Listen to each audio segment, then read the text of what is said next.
abokina me da kana tagumi dan Allah tun da lafiya wallahi abokina tun jiya rabon da yanci abinci kuma ko na kusa ti rabon da ya rike suwa ina ga tuni abin da yake kona mun rike wani ina za mu saka rayuwa sana'a ma da nake yi tarakin kullum na zauna inda kullum gan nake kamar zama nake a waje daya ina nake tana ko kamar wata sana'a ne sana'a da nake kamar ba za ta yi ba shi ne damuwa in na zauna kuma ba abin da ne kuma wancan sana'a da nake kawai zama nake a waje haba abokina tun da ka gurin na ya kamata ka yi mun magana a ce tun jiya baka ci abinci ba kuma gani ka ni wallahi saboda na kwashin haka rafi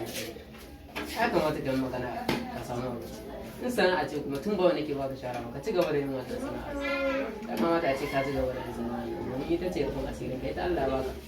kullum muna addu'a mu Allah ya kawo mana kaga da yanda a rayuwar ka ka je ka dena sa kanka irin wannan damuwa kan sana'a ko dan kaga wani yayi ba ni magana da masu kawai ita na gare doka yau da gode Allah ka ci gaba da yi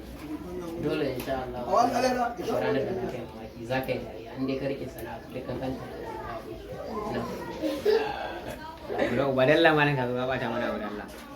Na gode a yake, na gode. Insha Allah na da wannan shawara. Insha Allah ba abin da zai canza. Dan gyara wanda ya ci gaba da sana'ata ba ba. Yau masu kallon mun gode da kallon wannan dan shirin namu na Fulon wato Hausa Culture TV. Ku ci gaba da bibiyan mu a tashar ta mai suna Hausa Culture TV domin kawo muku shirye-shiryen masu daɗi tare da Musti ne. Mun gode.